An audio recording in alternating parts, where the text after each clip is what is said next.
जम्मू कश्मीर में कड़ाके की ठंड जारी है। श्री अमरनाथ यात्रा के आधार शिविर पहलगाम में -8.7 डिग्री सेल्सियस तक तापमान लुढ़क गया है।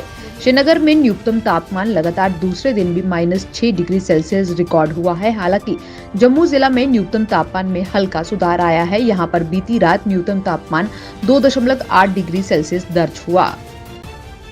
बिजली कर्मियोों की विभाग के निजीकरण के विरोध में हड़ताल तीसरे दिन भी जारी है। बिजली न होने के कारण रविवार को भी लोगों ने ठंड से ठिठुरना पड़ा है। 80% शहर में अंधेरा छाया रहा। वहीं यह हड़ताल पीडीडी कोऑर्डिनेशन कमेटी के आह्वान पर की जा रही है। रविवार शाम को प्रशासन के अनुरोध के बाद कई इलाकों के ग्रिडों को सेना ने अपने कब्जे में ले लिया। पूरे संभाग में बिजली आपूर्ति सुचारू करने की कोशिश की जा रही है।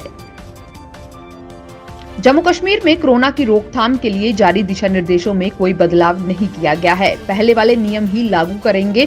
टेस्ट पर विशेष ध्यान दिया जाएगा। मुख्य सचिव अरुण कुमार मेहता की अध्यक्षता में हुई राज्य कार्यकारी समिति की बैठक में जिसमें कोरोना की मौजूदा स्थिति की समीक्षा की गई।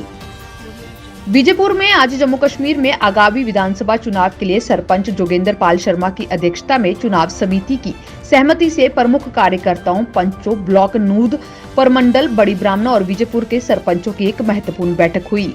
बैठक के दौरान कई कार्यकर्ताओं, पंचों, सरपंचों ने अपने विचारों के साथ साथ आगामी विधानसभा चुनावों के बारे में सुझाव दिए।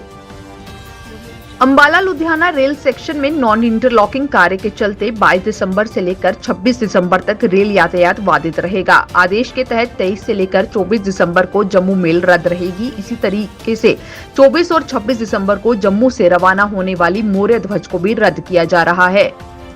आज बिश्नाह के ब्लॉक सलैड में किसानों के द्वारा प्रदर्शन किया गया। इस दौरान प्रदर्शन में किसानों ने अपनी मांगों को लेकर कहा कि साफ तौर पर अगर देखा जाए तो शहर में बिजली गुल है और इसके लिए पूर्ण रूप से प्रशासन जिम्मेदार है। उन्होंने कहा कि पिछले 20-25 वर्षों से अगर बात की जाए तो कैजुअल लेबर्स काम कर रहे हैं और जब अपनी मांगों को लेकर अब वो प्रदर्शन कर रही हैं तो उन्हें उनकी मांगों को पूरा क्यों नहीं किया जा रहा है। साथ ही साथ उन्होंने कहा कि यहाँ पर लोग परेशान हैं क्योंकि बिजली न होने के कारण पानी की किल्लत हो रही है। इसके साथ साथ बच्चों की पढ़ाई भी बाधित हो रही है।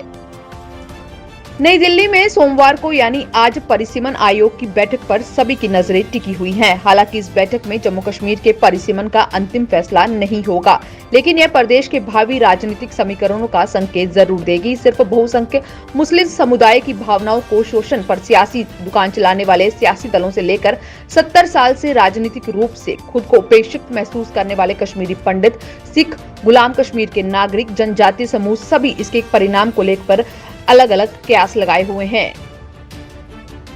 देश में ओमिक्रॉन संक्रमितों की संख्या तेजी से बढ़ती जा रही है। अब तक ये कुल 12 राज्यों में फैल चुका है। अगर बात करें तो राजधानी दिल्ली में 22, तेलंगाना में 20, राजस्थान में 17, कर्नाटका में 14, गुजरात में 9, केरल में 11, उत्तर प्रदेश में 2, आंध्र प्रदेश, चंडीगढ़, तमिलनाडु और पश्चिम बंगाल में एक व्यक्ति में ओमिक्रॉन मिला है। देश के सभी राज्यों और केंद्र शासित प्रदेशों में 20 से 25 दिसंबर तक सुशासन सप्ताह सोमवार से शुरू होगा। प्रशासन गांव की ओर थीम पर चलने वाले इस अभियान के दौरान सभी राज्यों और केंद्र शासित प्रदेशों के जिलों में नागरिकों की शिकायतें निपटाने का अभियान चलाएगा। सीडीएस जनरल विपिन रावत के हेलीकॉप्टर हादसे में निधन के बाद पहली बार तीनों सेनाओं के प्रमुख राजधानी में इस सप्ताह बैठक करेंगे। 23 और 24 दिसंबर को होने वाली इस बैठक में चीन और पाकिस्तान सीमा की मौजूदा परिस्थितियों को लेकर सुरक्षा स्थिति पर चर्चा की जाएगी। साथ ही साथ बताया जा रहा है कि तीनों सेना प्रमुखों को विशेष रूप से चीन सीमा पर सुरक्षा स्थिति से अवगत कराया जाएगा।